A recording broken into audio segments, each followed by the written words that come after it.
Bertrand Porot, je suis docteur en psychologie de la santé, actuellement ingénieur de recherche au sein de l'équipe Esther de l'IRSET, dans le cadre d'un programme de recherche sur le retour et le maintien au travail après cancer. Le cancer, c'est une cause que je défends depuis un certain nombre d'années maintenant. Pour des raisons personnelles, on arrive rarement dans le cancer par hasard. Ce qui m'intéresse beaucoup et c'est ce qui me motive. C'est effectivement, au niveau de la recherche, participer à la construction de la connaissance et finalement à la diffusion du savoir, que ce soit auprès des publics avertis ou en formation, ou d'ailleurs non avertis par moment. Et puis, cette idée qu'effectivement, le cancer, c'est une maladie aujourd'hui qui est quand même l'un des plus gros fléaux mondiaux, on va pas se mentir. Je suis complètement inscrit dans la lutte contre cette maladie.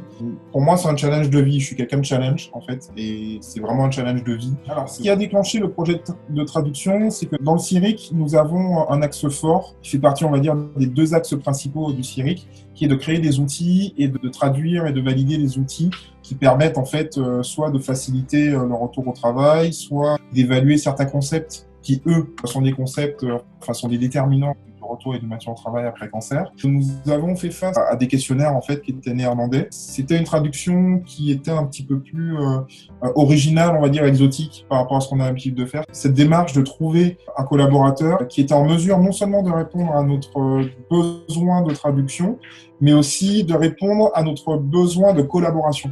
Et ce n'est pas toujours évident. On a vraiment su trouver avec ITC cette notion de collaborateur en termes de management. Ça veut dire que les personnes qui managent chaque projet avec moi me donnent en fait cette part de management dont j'ai besoin. Parce que j'ai quand même besoin de pouvoir aussi discuter avec les traducteurs experts de façon plus directe. On est arrivé avec un protocole qui était relativement pas complexe, mais c'est un petit peu un no man's land au début pour ITC. Il a fallu qu'on discute avec Marie-Grecque notamment sur comment les choses vont se passer, qu'est-ce qu'on attend vraiment, quelle est la vraie nature de notre projet. Et finalement, en fait, chaque étape a été respectée. On voit bien cette notion, ce souci du détail. Je vois bien que tout le monde est investi. Et ça, sur le plan humain, ça fait du bien. On a fait relire un article qui est très bien passé. On a toujours, nous, Français, des problèmes, soi-disant, avec l'anglais dès qu'il s'agit d'une revue anglophone, américaine, etc. Et là, à chaque fois, les articles qui ont été relus, les documents qui ont été relus, ça s'est toujours très bien passé. On n'a eu aucun retour. Donc, et c'est rare. Collaborer, ce n'est pas juste, on vous rend un service, on vous donne des sous et puis ça y est, on a collaboré. C'est pouvoir échanger, c'est pouvoir comprendre, c'est pouvoir se dire que demain, si par exemple ITC a besoin de nous pour quelque chose, qu'on saura répondre aussi à la demande. C'est pouvoir donner des conseils, apprendre. Et en fait, tout ça se passe. Donc, c'est effectivement une rencontre humaine, au-delà de la rencontre professionnelle, une rencontre humaine. Avec les 4 traductrices, parce que vraiment, elles sont top.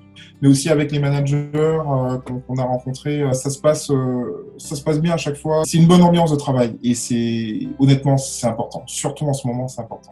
Pour moi, c'est ce qui a changé en fait les choses. C'est là que le temps passé au téléphone la première fois, à essayer de comprendre ce que l'on voulait vraiment et à faire l'ensemble des efforts nécessaires pour pouvoir y arriver. Voilà, il y a vraiment ce souci chez ITC d'aller comprendre l'envers du décor et de comprendre un petit peu qu'est-ce qui se passe chez le patient qui a eu un cancer, quelles difficultés est-ce qu'il a pour retourner au travail, et finalement comment on peut vous aider d'un point de vue linguistique à améliorer justement ces questionnaires, à améliorer même les articles pour pouvoir rendre votre propos encore plus pertinent, encore plus percutant et encore plus juste en fait pour la réalité du patient.